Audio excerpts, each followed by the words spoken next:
1 টাকায় মহারণা, 1 টাকা আদায় করে মহারণা আদায় করে, এটাও বাংলাদেশে হয়েছে। তো এই জাতীয় মহারণা আদায় এটা কোনোভাবেই জায়েজ নাই, এটা একটা নাজায়েজ কাজ। একবারে মহারণা নাই, না দিয়ে আপনি বিয়ে করছেন, সেটা হইতে পারে, কিন্তু কোনো ট্র্যাডিশনকে ফলো করে 1 টাকা দিয়ে আপনি মহারণা দিয়ে বিয়ে করবেন, এটা সম্পূর্ণরূপে নাজায়েজ কাজ।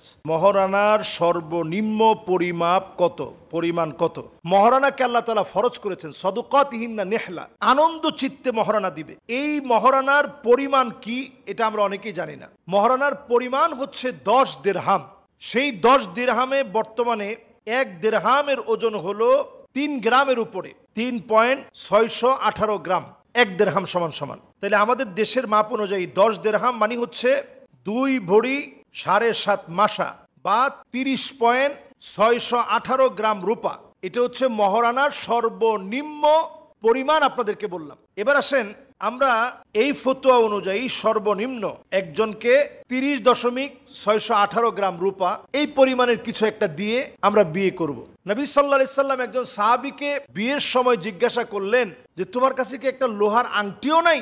সাহাবী বললেন, ইয়া রাসূলুল্লাহ, আমার কাছে একটা লোহার আংটিও নাই। নবীজি বললেন, যাও ঘরে যাও, গিয়ে দেখে টেকে নিয়ে আসো। সহিহ বুখারীতে হাদিস আসছে।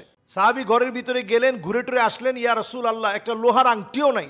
নবীজি সাল্লাল্লাহু আলাইহি সাল্লাম বললেন, আচ্ছা ঠিক আছে, যাও ঘুরে টুরে দেখো আরেকটা কিছু আছে কিনা। ঘুরে টুরে এসে বললেন, ইয়া রাসূলুল্লাহ, কিছুই নেই। আবার নবীজি বললেন, যাও দেখো কিছু একটা আছে কিনা। বললেন, ইয়া রাসূলুল্লাহ, কিছুই নেই।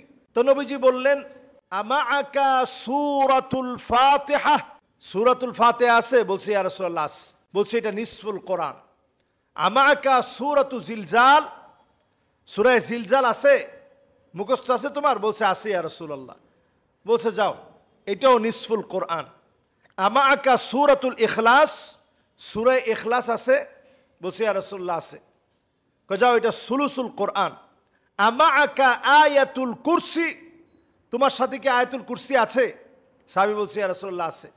নবীজি বললেন, রুবুল কোরআন, এটা কোরআনের 7.5 পারার সমান। তো নবীজি বললেন, তোমার কাছে তো অনেক কিছু আছে, তাহলে এইগুলা তুমি তোমার স্ত্রীকে শিখিয়ে দিও। কিন্তু বর্তমান সময়ে আপনার কাছে থাকার পরেও আপনি যদি 1 টাকা দেনমোহরে বিবাহ করেন, এটা একটা নাজায়েজ কাজ হয়েছে। এই কাজটা সুন্দর কাজ নয়। আমরা অবশ্যই মহারণা নির্ধারণ করব এবং আমরা সেক্ষেত্রে সুন্নাহ মেনে, যদি একেবারেই অবস্থা খারাপ হয়, তাহলে আমরা অন্তত 1 দিরহাম ওজনের কিছু একটা অন্তত আমাদের শখের যিনি রানী হবেন, আমাদের যে স্ত্রী হবে, তার জন্য অন্তত 3.618 গ্রামের কোনো একটা অর্নামেন্ট আমরা কিনে দেওয়ার চেষ্টা করব। যদি তাও না পারেন, তাহলে 30.618 গ্রাম রূপা দিয়ে হলেও কিছু একটা বানায় দেওয়ার আমরা চেষ্টা করব। তাহলে মহরের সর্বনিম্ন পরিমাণ হচ্ছে 10 দিরহাম। 1 দিরহাম সমান যদি 3.618 গ্রাম হয়, তাহলে 10 দিরহাম সমান 30.618 গ্রাম। আমরা অন্তত 10 দিরহামের কিছু একটা দেওয়ার চেষ্টা করব। রূপার মূল্যের চাইতে কম যেন ধার্য না করা হয়। স্বর্ণ দিয়ে দেওয়াটা সর্বোত্তম, এর চাইতে নিম্নে আমরা নামবো না। আল্লাহ তাআলা একজন মেয়েকে এই সম্মানটুকুন দিয়েছেন, আবশ্যক করে দিয়েছেন, ফরজ করে দিয়েছেন। এই সম্মানটুকুন আমরা বজায় রাখবো। আল্লাহ আমাদেরকে তৌফিক দান করুক। আসসালামু আলাইকুম ওয়া রাহমাতুল্লাহি ওয়া বারাকাতুহু।